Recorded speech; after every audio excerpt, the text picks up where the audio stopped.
Hello guys, this is how you play Guest 1237 and Forsaken. You're not invading nobody! What the heck? Well, of course it is, otherwise, well, you wouldn't be here. Well, in this video, I will be covering how to A. Be a good sentinel, B. Land your blocks, and C. How to use charge effectively. Starting off with the basics of being a sentinel, you gotta share items, body block, and help other sentinels that miss their stunts. By doing these things, you can ensure a longer lifetime for your fellow survivors. Now let's get on with the thing that you guys are actually here for, blocking. One thing that I need to address is running up to the killer and blocking. Being honest here, no smart killer would give you a free parry if you run up to them.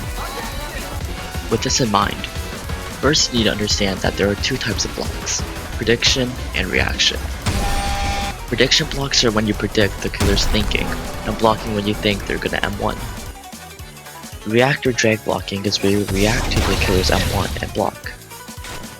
First, we'll talk about predict blocking.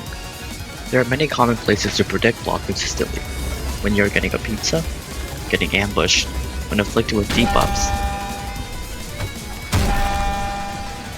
The current state that you are in those situations is what I like to call vulnerable.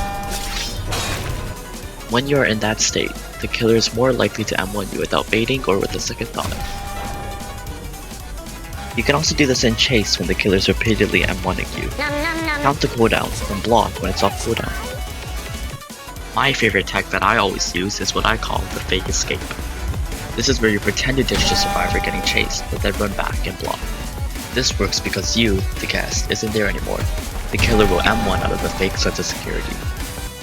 Though, if you were to master predict blocking, it's still not the most consistent. This is where drag or react blocking comes in. When you react block killers, they're mostly sorted by difficulty.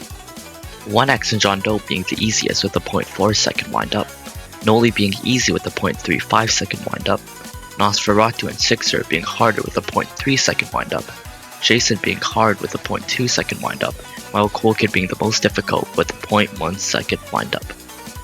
As long as you have a reaction time of around 240 milliseconds, which you could do on the human benchmark, it is possible to drag block all the killers. A tip I could give is to try to predict and be extra vigilant when you think they're gonna M1. Maybe it's placebo, but this tip boosted my reaction time by around 50 milliseconds in many occasions. The biggest tips I could give somebody is to stay calm and believe in yourself. Charging, what all new guests use wrong. The most common and useful tip is to charge on sloped surfaces. The knockback is increased greatly. The biggest uses that I use for charge are for mass affections and when a sentinel misses their stun. If a skilled 1x is playing, they will turn around and mass affection you if you try to block them. That's why you charge. Instead of getting highly damaged, you only take 12 damage if you do it correctly. And it's an extremely big win-win, as it also stops 1x from hitting their intended survivor. Another use for charge is if a survivor misses their stun, like this guest. You can charge into the killer to make him get out of the way. Now that we know the basics of how to be a good guest, I'm gonna walk you through what I'm thinking to get my blocks in these following clips. In this game, we start to chase off at full stamina near the killer.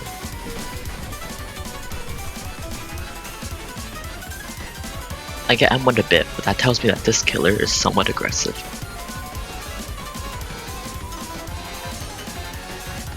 I get chased for another 30 seconds, but that was boring, so I skipped that part.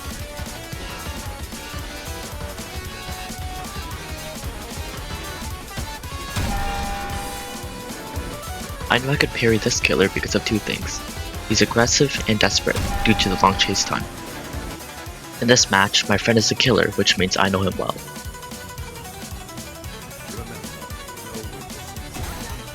Here, I predict that he's gonna M1, so I'd be extra locked in. That gives me the parry and the dopamine rush. In this match, it's Noli. After loitering around them for a bit, I get targeted. The first thing that came to mind was, holy crap, this guy is aggressive.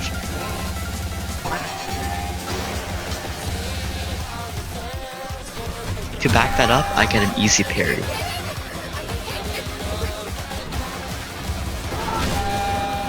Here he comes, and there he goes.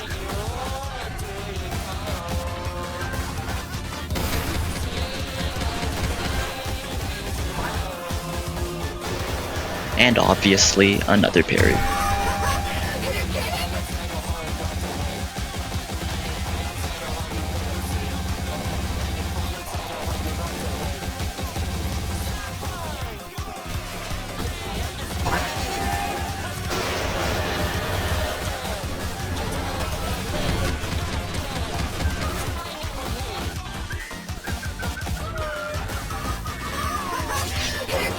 After pretty much the entire match, he goes for the Shaletsky.